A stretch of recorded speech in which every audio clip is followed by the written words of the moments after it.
एक दोपहर की मध्यम रोशनी में माँ फातिमा रजी अल्लाह ताला अन्हा घर के कोने में चुपचाप बैठी आटा तैयार कर रही थीं। घर के भीतर उस समय सन्नाटा आटा था। बस उनकी सांसों और आटे की हल्की आवाज सुनाई दे रही थी। वो आटा बहुत ही कम था। अगर नापा जाए तो एक मुट्ठी से ज्यादा नहीं होगा। वो उस थोड़े से आटे को पानी में भिगोकर कुछ पतला बनाने की कोशिश कर रही थीं, ताकि कम से कम अपने बच्चों के मुंह में थोड़ा बहुत निवाला डाल सकें। अभाव और तंगी के बावजूद उनके हृदय में असीम धैर्य और अल्लाह पर पूर्ण भरोसा था। ठीक उसी समय अचानक घर के दरवाजे के बाहर एक तीखी और करुण आवाज गूंजी। क्या कोई कृपया मुझे थोड़ी भीख देगा? वो शब्द जैसे सीधे उनके दिल पर लगा। हजरत फातिमा रजी अल्लाह ताला अन्हा ने दरवाजा खोला तो देखा कि सामने एक छोटा सा बच्चा खड़ा है।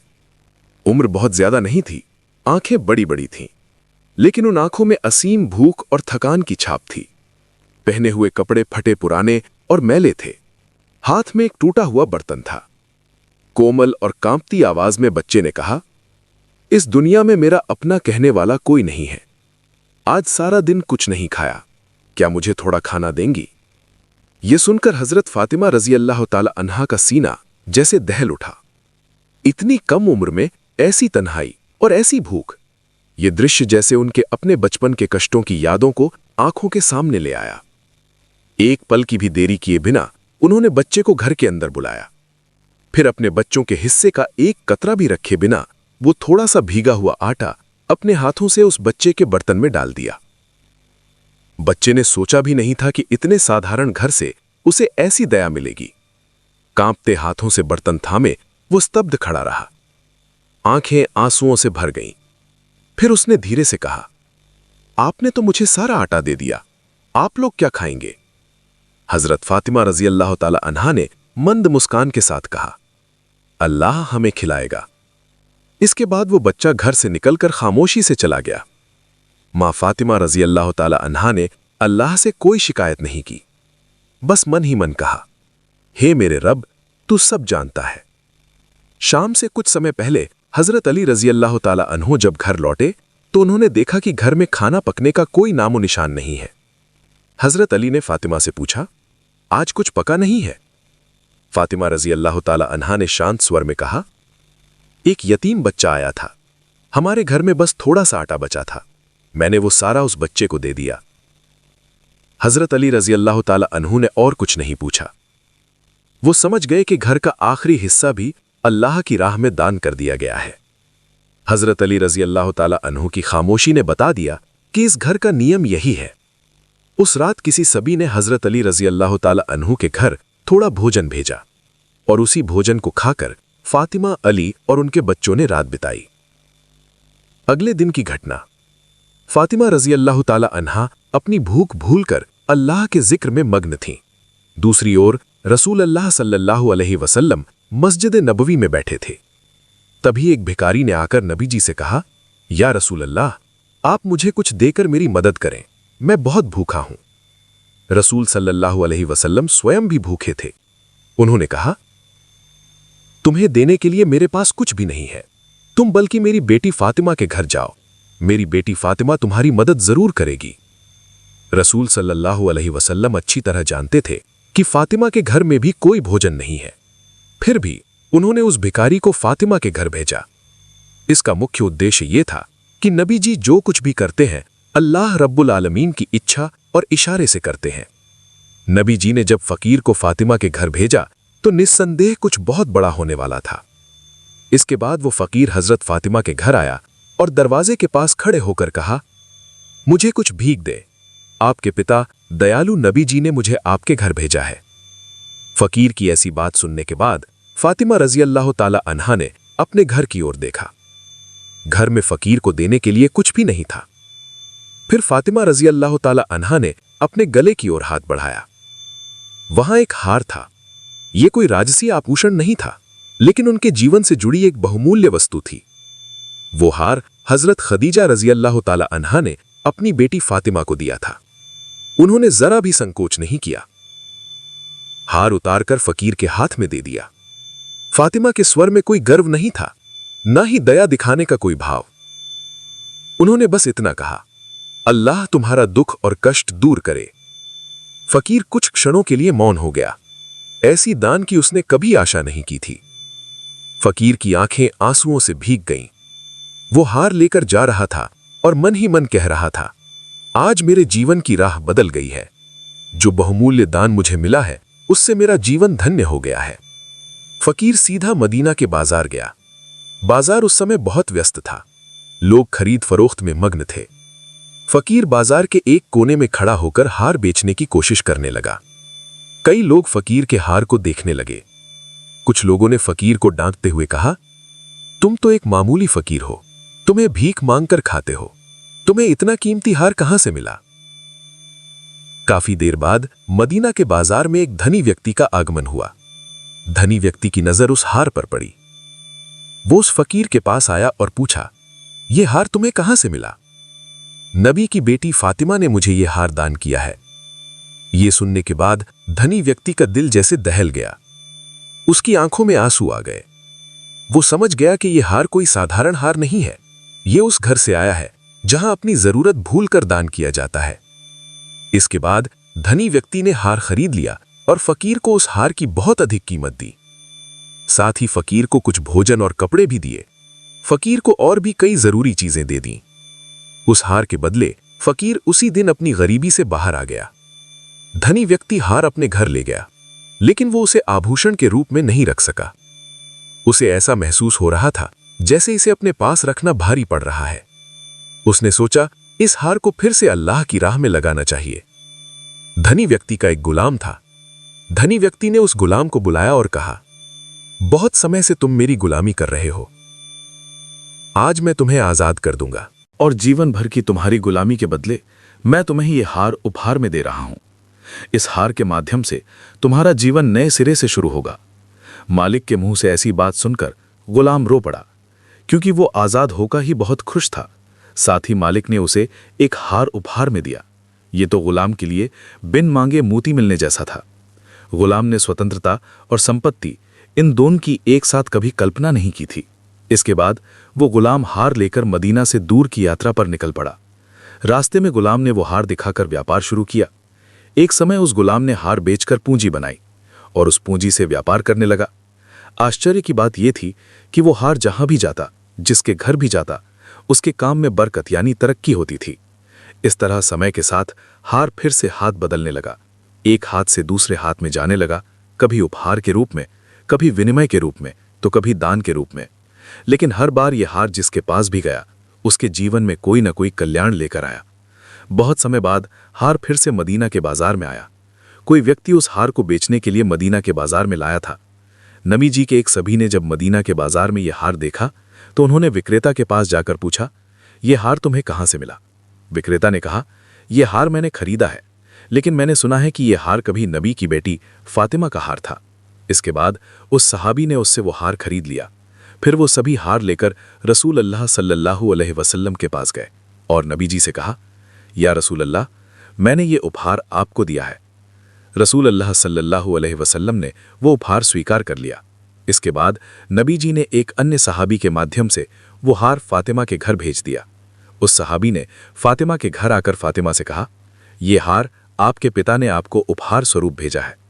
हार देखते ही फातिमा रदी अल्लाह ताला अन्हा फूट फूट कर रोने लगी। वो अल्लाह रब्बुल आलमीन का शुक्रिया अदा करने लगी।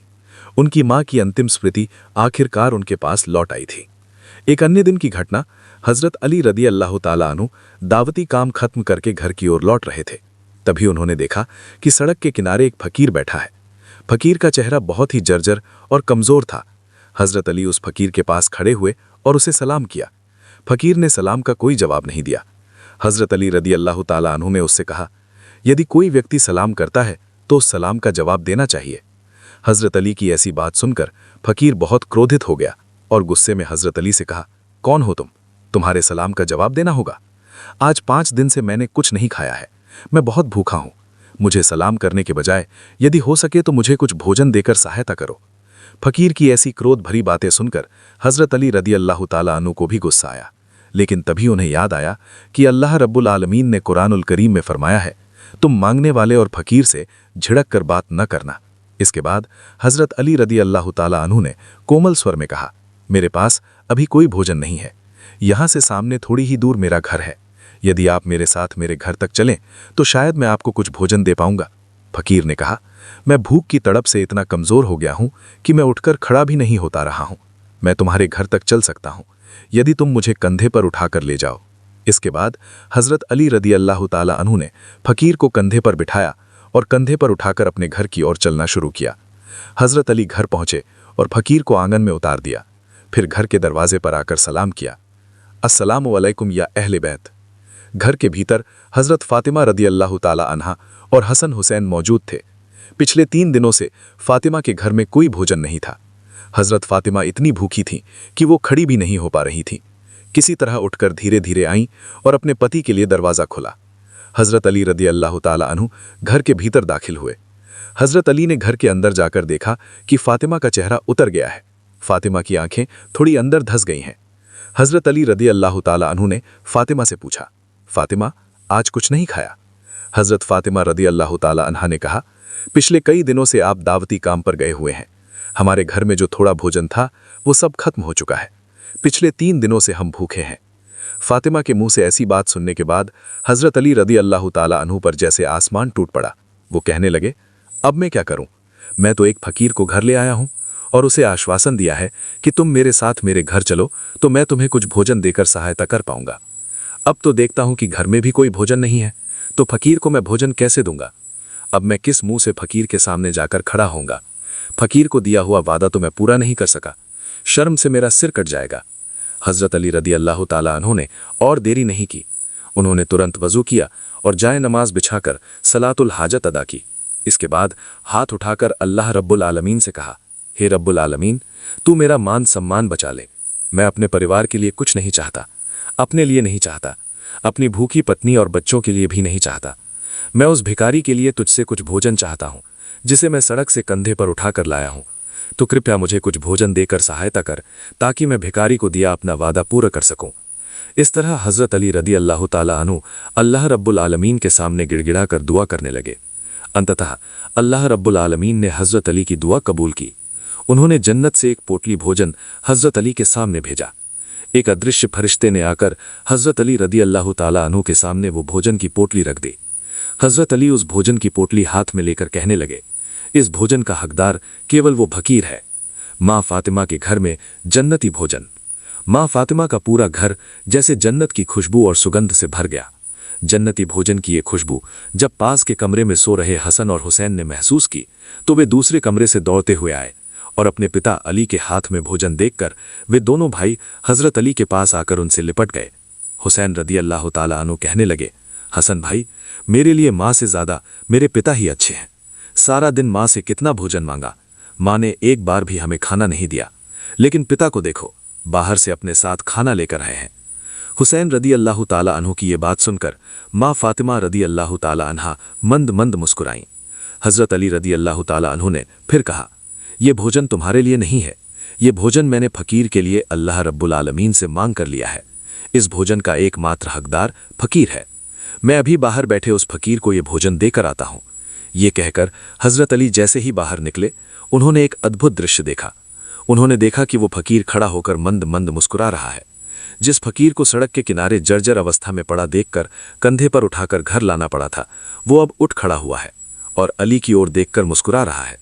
हजरत अली रदी अल्लाह ताला अन्हु ने कुछ कहने से पहले ही फकीर ने कहा, वालेकुम अस्सलाम।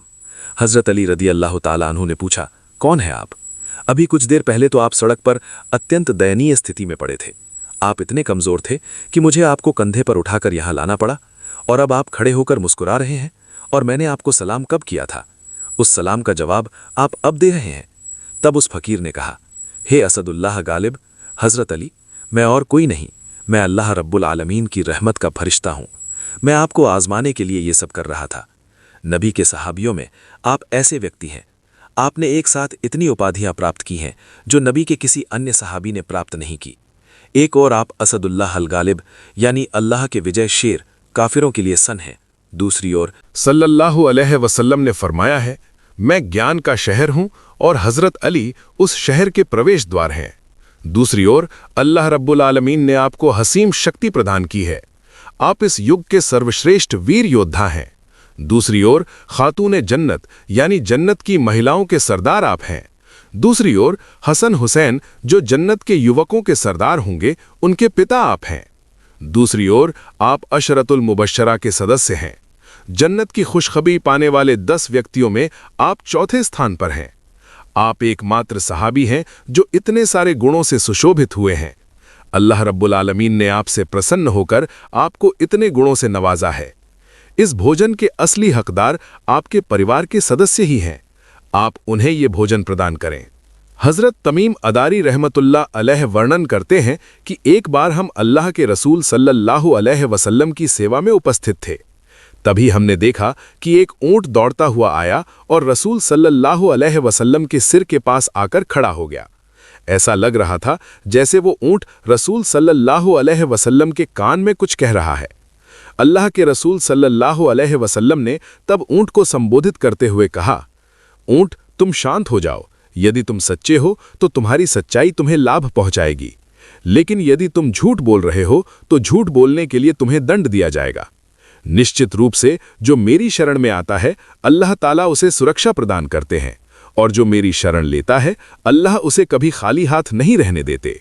सहाबी तमीम अदारी रजी अल्लाह ताला अन्हो कहते हैं, हमने पूछा, या रसूल अल्लाह सल्लल्लाहु अलैहि वसल्लम, ये ऊंट आपसे क्या कह रहा है?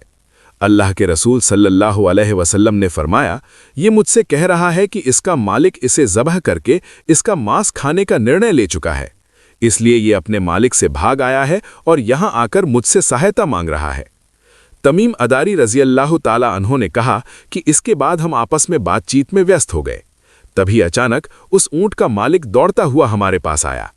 उस ऊंट ने जब अपने मालिक को आते देखा तो वो फिर से अल्लाह के रसूल सल्लल्लाहु अलैहि वसल्लम के पास जाकर खड़ा हो गया और ठीक रसूल सल्लल्लाहु अलैहि वसल्लम के पीछे छिपने की कोशिश करने लगा। ऊंट के मालिक ने कहा, या रसूल अल्लाह सल्लल्लाहु अलैहि वसल्लम, ये ऊंट 3 दिन पहले मेरे पास से भाग गया था और आज मैंने इसे आपके पास पाया है। ये सुनकर अल्लाह के रसूल सल्लल्लाहु अलैहि वसल्लम ने फरमाया, इस ऊंट ने मुझसे शिकायत की है। वो मुझे बता रहा है कि वो तुम्हारे पास कई वर्षों तक पला बढ़ा है। जब भीषण गर्मी का समय आता था तो तुम उसकी पीठ पर सवार होकर घास और चरागाह वाले इलाकों में जाते थे, और जब सर्दी का समय आता था तो तुम उस पर सवार होकर गर्म क्षेत्रों की ओर सफर करते थे। और अब जब वो बुढ़ापे को पहुंच गया है तो तुमने उसे ज़बह करने और उसका मांस खाने की योजना बनाई है। ऊंट के मालिक ने कहा, या रसूल अल्लाह सल्लल्लाहु अलैहि वसल्लम, घटना बिल्कुल वैसी ही है जैसा आपने वर्णन किया है, लेकिन प्रश्न ये है कि इसने आपको ये सब कैसे बताया?